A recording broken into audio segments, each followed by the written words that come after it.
बहुत ही खास मेहमान हमारे साथ जुड़ चुके हैं जी राम रेड्डी जी, जो कि प्रेसिडेंट इलेक्ट हैं क्रेडाई के। बहुत बहुत स्वागत है सर आपका हमारे शो पे। रेड्डी सर, आपसे ही चर्चा की शुरुआत कर रहे हैं। पहले से ही 22 मामले अतिरिक्त हैं और 6 मामले अब और दर्ज करने की अनुमति सुप्रीम कोर्ट ने दे दी है। कैसे सर, कैसे ये सुनिश्चित किया जाए कि होम बायर्स पर दोहरी मार नहीं पड़ रही है, और उसके अलावा जो बिल्डर्स हैं वो वित्तीय अनुशासन के लिए जवाबदेही सुनिश्चित करें और इस तरह एक आम होम बायर्स के साथ धोखाधड़ी ना हो। First I welcome the decision of Supreme Court, क्योंकि home buyers always they should be secured. जो भी खरीदार होता है उसका इन्वेस्टमेंट सिक्योर होना चाहिए। Some developers across the country may be very fraction of developers, I don't say many are doing that. वो जो काम किया है definitely it is not acceptable. As per my understanding this also is a very very bold case. But अभी RERA आने के बाद में ऐसा चीज नहीं होता है। But every developer whatever the money collect करता है वो रेरा अकाउंट में जमा करता है। 70% will that amount goes to the RERA account. Only 30% RERA builder can use the money. So इस मामले में whichever the project registered under RERA, the home buyer will be safe. जो भी हुआ, as per my knowledge, it is a bold cases and that is also not acceptable. Whatever has happened, जो भी हुआ है वो गलत हुआ है। शिक्षा मिलना चाहिए। रेड्डी सर, अभी क्या स्थिति है? अभी आजकल क्या सबवेंशन स्कीम के तहत होम बायर्स को अट्रैक्ट किया जाता है या बिल्डर्स इससे आगे बढ़ गए? अभी to my knowledge very hardly anybody, to my knowledge hardly anyone does that. And today home buyer is always feel secure, barring 1 or 2 cases across the country.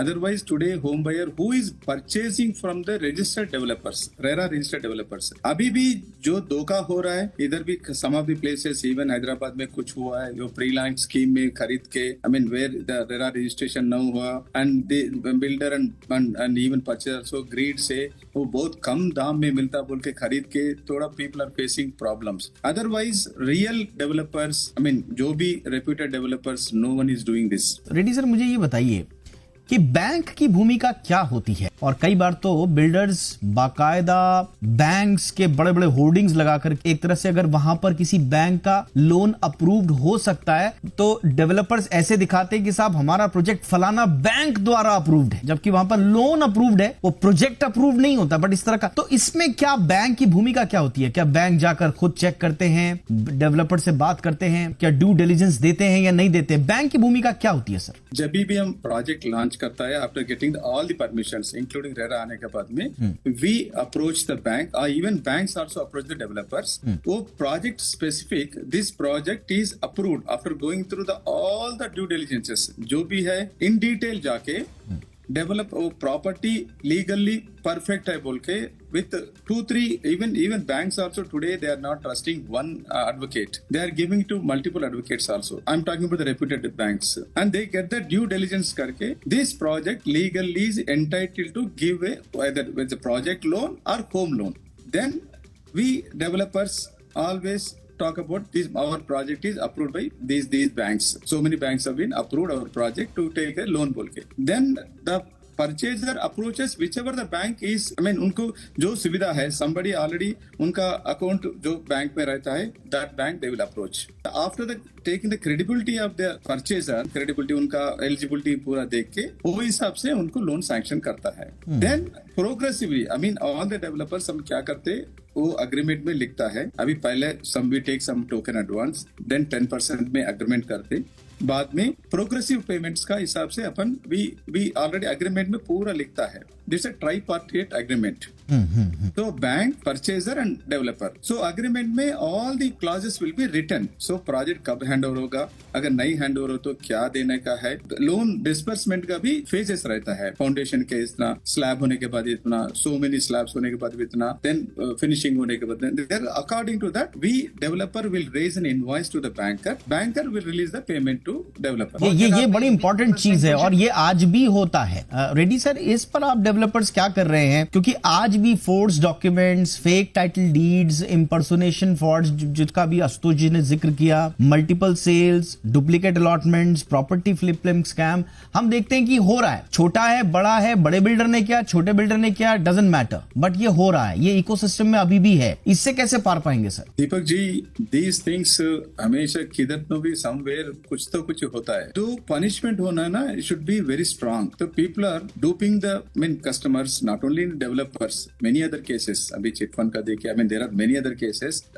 Sometimes I feel pity about the home buyers also. They don't even see the market price क्या है, देखता भी नहीं। जाके this fellow is giving a very low price में देता है, उधर 5-6 हजार में बेचता है। This fellow is going to give it 3000 rupees. कैसे दे रहा है बोल के भी देखता भी नहीं। जैसे अरे कम में दे रहा है, ले लेंगे, वैसा करके उनका पूरा जो भी हार्ड एंड मनी जाके उनको दे देता है। दैट फेलो पूरा ये पैसा लेके when he really starts the work, construction cost पड़ता है, जो पैसा उन्होंने लिया वो उसमें नहीं होता है। ही थिंक्स दैट आधा इसमें सेल करेगा, आधा अच्छा रेट में सेल करेगा, तब सेल नहीं होता है, तो प्रोजेक्ट बंद हो जाता है। Then home buyer will suffer. इसीलिए रेरा आया है। माई रिक्वेस्ट टू एवरीवन, जो भी व्यूअर्स है सबको मैं बता रहा हूँ, रेरा अप्रूव्ड प्रोजेक्ट में आप इन्वेस्ट करिए। एंड वो जब भी आपका इतना पैसा इन्वेस्ट कर रहा है, वो डेवलपर कौन है, कैसे है, उसका थोड़ा हिस्ट्री थोड़ा जान के, उसका लीगल वेरिफिकेशन करके, यूर मनी जितना जैसे सेफ रहता बोल के सोच के इन्वेस्ट करिए। That is only home buyer has to be more cautious and careful. Practical चीज समझना चाहता हूँ।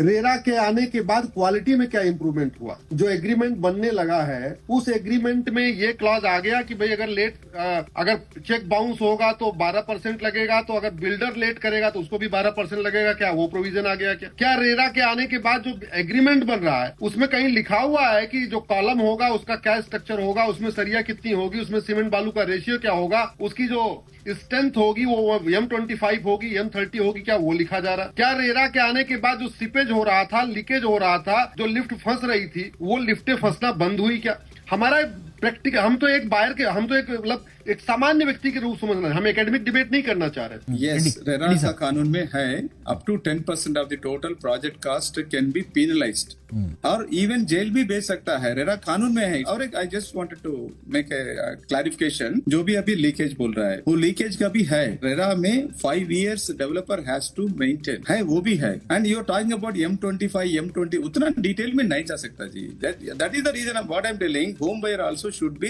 careful about choosing the developer, and you are putting your hard earned money into that. वो हिसाब से गए तो थोड़ा, it's not that I'm not putting the blame on the purchaser or developer here, but everyone should be transparent. देखिए, बात ये नहीं है कि सबवेंशन स्कीम पहले थी अब है या नहीं है, बात ये है कि जो सिस्टम में जो लूप होल्स हैं उन पर हमारा जो रिएक्शन है, जो जुडिशरी का है, जो हमारे कानून, वो कितना स्ट्रांग है ताकि वो एक नजीर बन सके, यही है।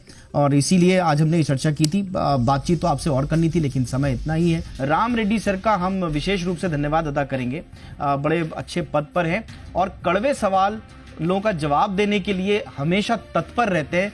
तो बहुत बहुत धन्यवाद राम रेड्डी जी, आपका स्पेशल थैंक्स कि आप आते हैं, कम से कम सुन के जवाब देते हैं। We appreciate this sir, thank you so much.